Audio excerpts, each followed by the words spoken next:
Good morning. Good morning. First of all, I have to accept this is a very hard passage. I think this is one of the hardest passages I ever prepared. Secondly, also I struggled a lot. Even my laptop was not cooperating. I prepared this morning at 6 o'clock to save and all the data. Couldn't save and all the data disappeared. I have to prepare again. But God's grace is enough. Okay, anyway, let's first read the papers. As for you, go to there. You rest, and then at the end of the days, you will rise to see your lovely inheritance. Lord God in heaven, and Lord Jesus Christ, thank you, Lord Jesus, for coming to the world and died on the cross to give us salvation. Lord Jesus, Lord, thank you for calling us from so many people in the world, and you separate us to be your holy children. To give us your word, your wisdom, and your knowledge. Help us to know you and to follow you. Lord, I confess this is your blessing and your grace. Because without your grace, then no one can come to you and know you. Lord Jesus, we have known you. It is because of your love. Lord Jesus, Lord, I pray, Lord, this moment also you bless our Sunday service. Especially, Lord, bless the last passage from the book of Daniel. Lord, help us to learn and to understand your passage and keep your word in our heart. The Holy Spirit be with me and help me to proclaim and to deliver your word. Thank you, Jesus, in your holy name, I pray. Amen. In the book of Daniel, chapter 11 and 12 is the last two chapters in the book of Daniel. And in these two chapters, the angel of the Lord revealed many things to Daniel. Some of them are already been fulfilled, and some of them are still yet to come. Daniel chapter 11, God revealed Daniel about the conflicts and the wars between the south and the north kings. Through this chapter, we can clearly see that the necessity of the coming of the Messiah. Because the fallen man supernatural and their revengeful spirit cannot save themselves. They hurt each other and kill each other. This is the human history. And this not happened only in the ancient time. Even today, the world is still the same. So there is no hope in the fallen man. There is no salvation in the worldly kings. But it can be found only in Jesus Christ. And in chapter 12, Daniel described about the end times.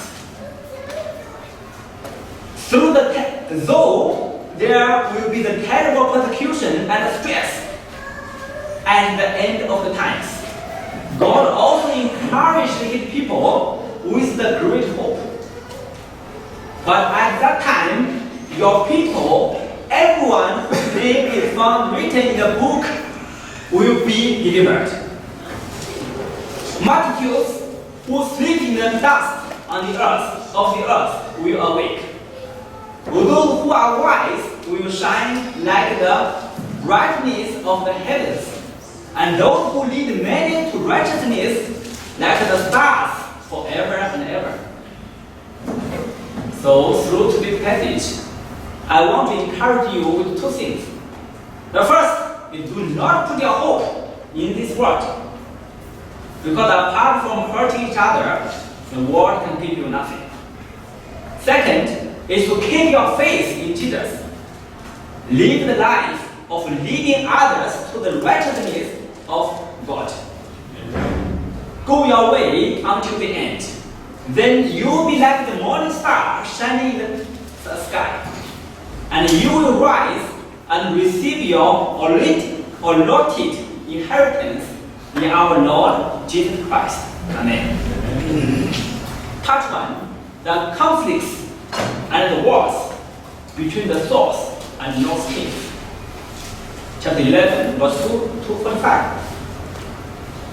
The Babylon was defeated by Medo-Persia, and the Medo-Persia was defeated by Greece under Alexander the Great, who conquered the most of the Mediterranean and Middle East land.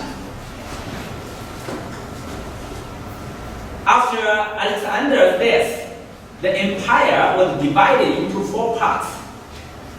And verse 3 describes it. Then let's read verse 3, chapter 11, verse 3. Okay? Okay, verse 2 to 3. Okay, let's go. Now, and the truth, 3 more kings will appear, and then of course, who will be followed. When he has gained power and his word, he will strike against the kingdom of kings. Then a mighty king will appear, who will rule with great power and rule and security. In verse 3, the Almighty King refers to Alexander the Great. He defeated the mighty army forces of Persia. He also conquered African countries and a part of India. However, this great king died in an early age, in the age of 32, without leaving any child to access his kingdom. That's why the verse 4 says, okay, let's read verse 4. Let's go. After he has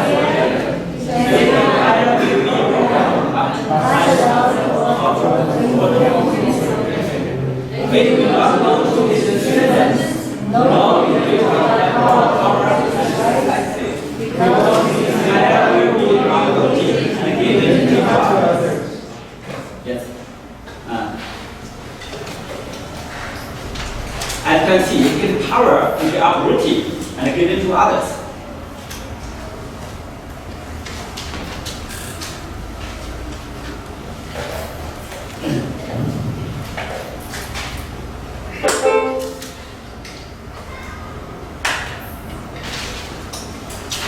So his power did not go to his descendants,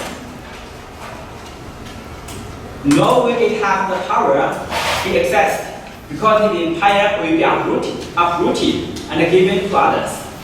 As a result, his 4 generals, Antipater, Lysimachus, Seleucus, and Ptolemy, divided the great empire into the 4 parts, and each one ruled apart. Among the 4 generals, the most influential one was Ptolemy, who became the king of the southern kingdom. In this part, the kingdom of south was the Egypt. Verse 5 says, the king of the south will become strong, but one of his commanders will become even stronger than he and will rule his own kingdom with great power. This verse indicates that the king of the south, Ptolemy I, was alarmed when he saw one of his officers was born superior to anybody in the world and had the possibility to overtaking his throne. So Ptolemy I made the Seleucus as the king of Syria. In this way, Ptolemy I became the king of Egypt and the kingdom of the south, and Seleucus became the king of Syria, the kingdom of the north. And at this point, the 2 kings lived peacefully. But soon,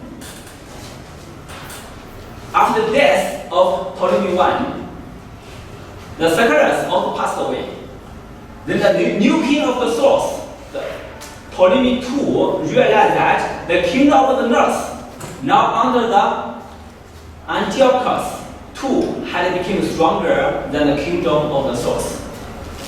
So Ptolemy II, the king of the source, giving his daughter Berenice in marriage to Antiochus to make the better alliance. But unfortunately, she could not make a better alliance between the source and north kingdom. And the worst thing was, after the death of Ptolemy II, the king of the north, Antiochus II brought his legal wife, called Laodice, back to the royal palace. But Laodice was not the ordinary woman. She first mothered this Berenice, the daughter of the king Ptolemy II, and next he killed her husband, and the king of the north, by making him drinking the poison. She also killed the prince born to her husband and Berenice, because she wanted to be the king of the north, not the queen. So after the death of Ptolemy II, the king of the south became the Ptolemy III, brother to Berenice.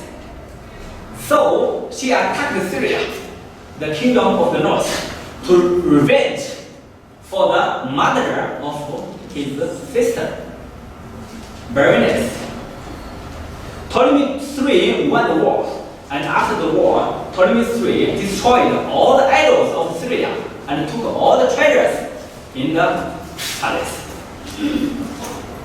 And about the king of the north Syria,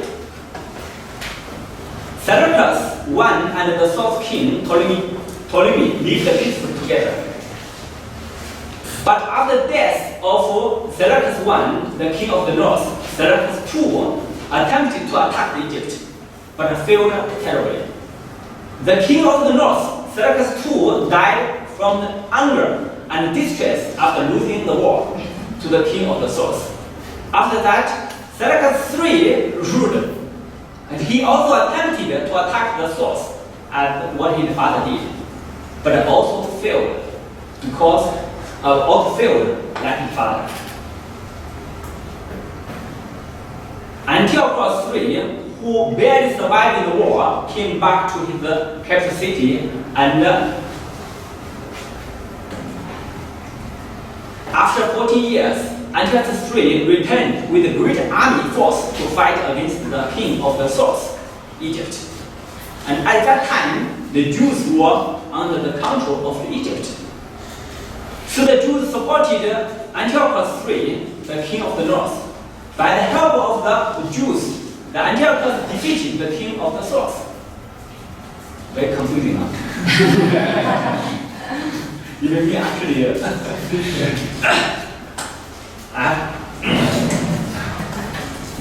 the name is very somehow complicated to me. But still, the major point is you can see the wars, the conflicts between the two. How different attack each other. So through the help of the Jews, the North king won the war, and Antiochus defeated the king of the south, Ptolemy IV, and conquered Palestine. Antiochus III was too wicked. He won the war, but he was afraid of the king Ptolemy IV and his army force. So you know what he did? In his wicked smartness, Antiochus III gave his daughter to marry the Ptolemy V, hoping through her to control the Egypt.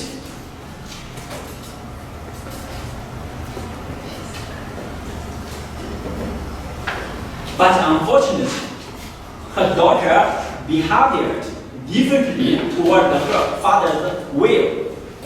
And instead of spoiling her husband, she stood on the husband's side to support her.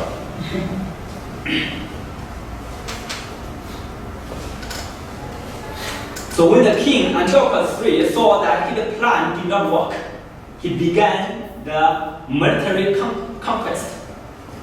But something unfortunately happened. Roman army forces were in his way, and he was terribly defeated by the Roman army at Makerere. From here, I want to see the two things. One, as you can see, in the human history, there is nothing new. No matter it is from the ancient time or from now. There are always conflicts and wars. The second thing you can see, I want to share one second thing is, I know that the marriage is such a beautiful blessing from God. A man and a woman from different backgrounds and live together to help each other for the glory of God. But for the wicked people, they can use this as a wicked tool to achieve their wicked plans. This cannot success. He will pay the cost for what he did.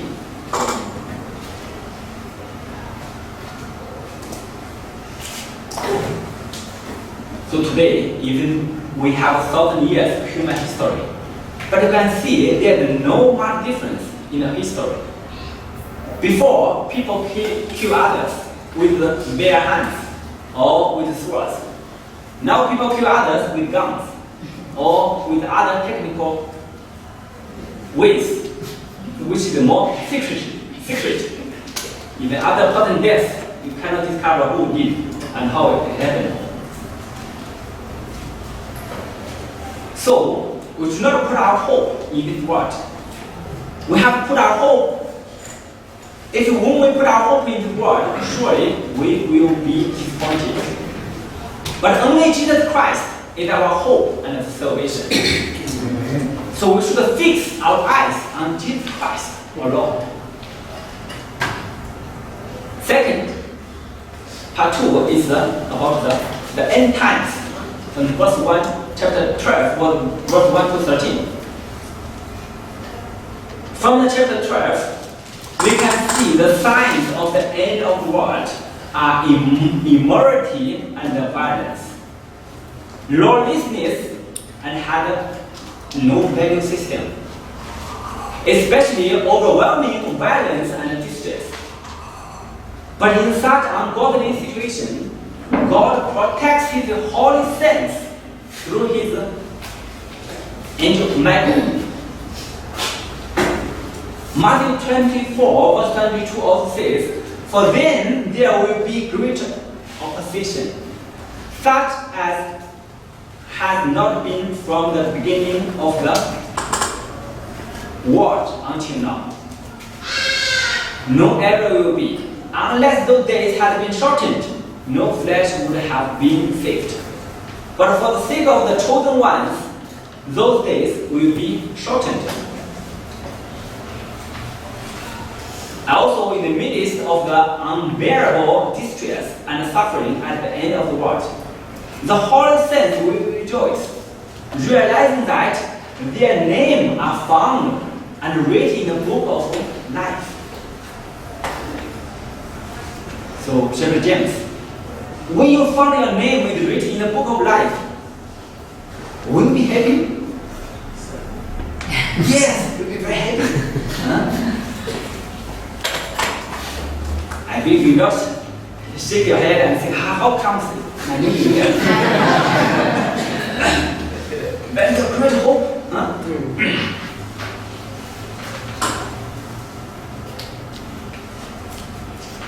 Not only so, they rejoice in the hope of the rising again from the grave. Read verse 2, chapter 12, verse 2. Let's read it together. Okay, let's go. Sing the dust of the earth away. Some read us alive, others shame and others During this resurrection, both the righteous and the wicked will rise back to life. Righteous will back to everlasting life with Jesus Christ, but the wicked will back to the everlasting fire. In this world, Most of the time, the holy saints, the holy children of God, are known as the foolish or stupid people in the world. Simply because they are not selfish, but live sacrificial life, following the example of Jesus Christ. I remember some years ago, one of my friends, Chinese friends, he was converted Christianity from here, Kampala. After he believed in Jesus, he started reading the Bible and go to church and pray at night. And one day he went to the Forex Bureau to exchange some money. But by mistake, lose the counter. They gave him like about $1,500 more extra. When he calculated, go home and he count money, calculated, found the extra $1,500. So that night he couldn't sleep. He was struggling whether return or don't. You see, if I return, when people know, people will say you are foolish. Because the money you didn't grab, they give you. But he, at the whole night, he thought a lot. And the following morning, he decided to return back. Because he said, if I don't return, maybe the girl who gave him her money has to pay from her pocket. The $1,500 was not little money for her. So he decided he would back and return the money. And after that, he only told me and the church, the pastor. He couldn't tell anyone else, other people. People they will not understand. But I believe God sees them. Sees this kind of people who follow the word, that they are real wise, and they will be clothed in a shining glory.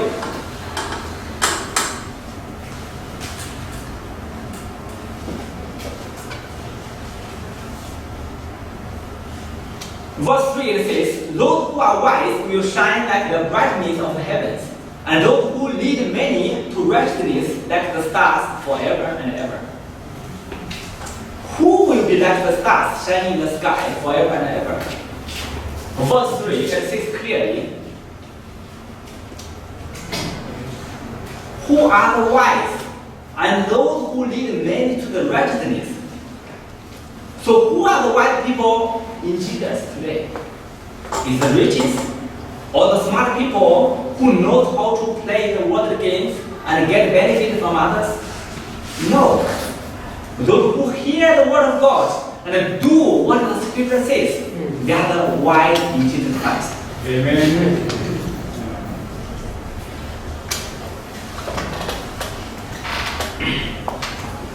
And who are the people who lead many to the righteousness of God? Verse 3 says, let's read verse 3. 3, let's go. Those who are wise will shine like the brightness of the heavens, and those who remain in righteousness like the stars forever and ever. So pay attention on the second half. And those who lead many to the righteousness like the stars forever and ever. So my question is, who are the people who lead many to the righteousness of God? It's you, the Bible teachers, the shepherds and the shepherdess, the pastors, the servants of God. Verse 3 clearly says that they will be like the stars shining in the sky forever and ever. Here, do not misunderstand.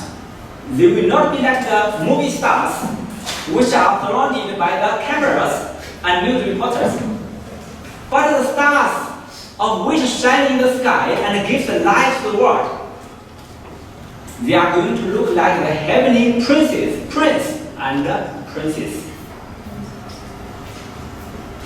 From here, I want to encourage you, our shepherd and shepherdesses, be like the shining stars and waiting for the time to come. Be faithful with your campus ministry and be the good shepherd and shepherdess. And lead others to to the righteousness of God. Then what you did will never be in vain. Jesus will count your work and make you like the morning stars shining in the sky. But how about the godless people? As we know well, the sign of a godless man is a proud man. Until now, they live with no fear of God. They thought they would live forever and enjoy their lives forever. But verse 2b says that the godless will go to the place of shame and everlasting contempt. Today, when you look at the world, since I believe you will agree with me. Today, when you look at the world, seems that ungodly people are enjoying their life. They are more prosperous and successful. But the religious people live in a very simple and humble life and spend a lot of time in church and God's ministry and instead of making money. When I look at the people who are around me, generally, my unbeliever friends are much richer than the church friends. They are more successful in their business. They know how to bribe people and make good relationship with the government officers and their clients. When they buy something, they don't have to look at the price tag, or they don't have to calculate the price. They just buy what they like. But for my church friends, they all live in a simple and humble life. When they want to buy something new, they have to compare and calculate the price first and wait for the right time to come. But I know at the end of time, when Jesus comes again, there will be another big difference in their life. Who are laughing today will cry at that time. And those who are struggling to keep their faith today will laugh at that time. Amen. When Daniel heard something about the end times, there was a voice saying, Daniel, close up and seal the word of the scroll until the time of the end. Many will go here and there to increase knowledge. But at the end of the time, it has not been revealed openly. So God took Daniel to close and seal the secret until the end of the time to come. So we must keep the secret in our hearts and work hard to spread the mystery and the knowledge of the gospel.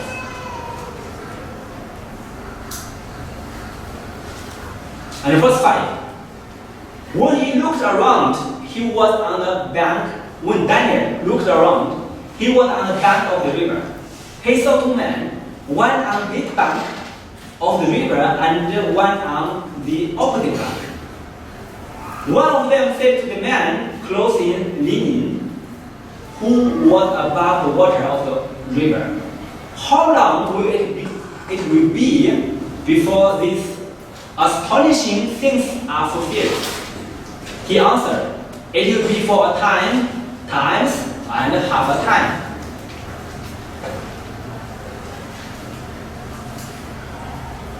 Verse 12, it says, blessed is the one who waits for and reach the end of 1,335 days. In these verses, there is the number 1,335 days. Here a time, a times, and a half time, and also 1,335 days are all symbols. It's very difficult to interpret to an exact period. Since some visions and words were closed and sealed by God's instruction, which means God doesn't want us to know at this moment. So we should accept the will of God and try not to know something which God doesn't want us to know. But at the same time, God also clearly told us something which we must know. Verse 13, it says, "As for you," okay, let's read together. The key verse today. Let's go. As for you, go your way to the end, you will rest, and then at the end of days, you will rise to receive your inheritance. You can see the revelation, the visions which Daniel saw. Some of the vision, God told Daniel, close and see it. Don't talk. Don't mention about it. But something God clearly told Daniel, you should know. Huh? See, go your ways till the end, and you will rest. And then at the end of days, you will rise and receive your allotted inheritance. This God doesn't want us to be unaware. So we should be clearly understand for the things which God wants us to know, which we have to know. So God told us to go our ways. Don't look at others. Don't compare yourself with other unbelievers. When you look at them, don't be jealous. Don't be afraid. Don't be envious. But keep your faith and go your way until the end. Then at the end of the days, you will rise to receive your allotted inheritance.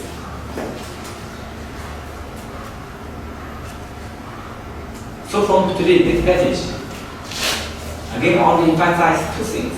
One, don't put a hope in this world, because this world is nothing new. No matter from the ancient history or from today, the history.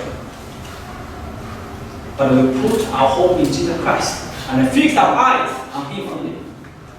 And also as the verse 13 says, go your ways till the end. Don't look at others. Don't be tempted. Don't be jealous when you see other people.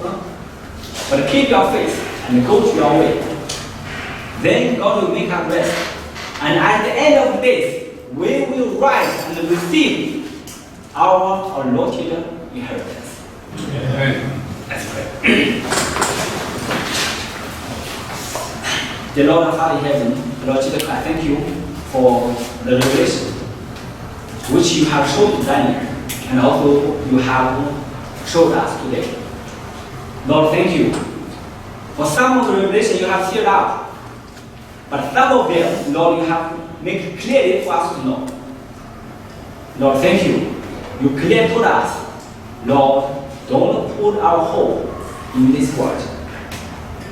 But Lord, you want us to put our hope in Jesus Christ only, and fix our eyes on Him alone. And also, Lord, thank you. You encourage us. Even though at the end of time the persecution and the stress will be there, but Lord also give us the great encouragement. We will find our name in the book of life. And also, Lord, you promise for us to receive the allotted inheritance from our Lord Jesus Christ.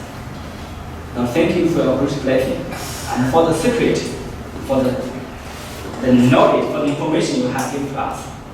Lord, I pray you also help us to keep your word and to follow your word. Because, as the Bible says, whoever hear and do it, they are blessed. Lord, thank you. Come and bless us. Bless our company ministry. Thank you, Jesus.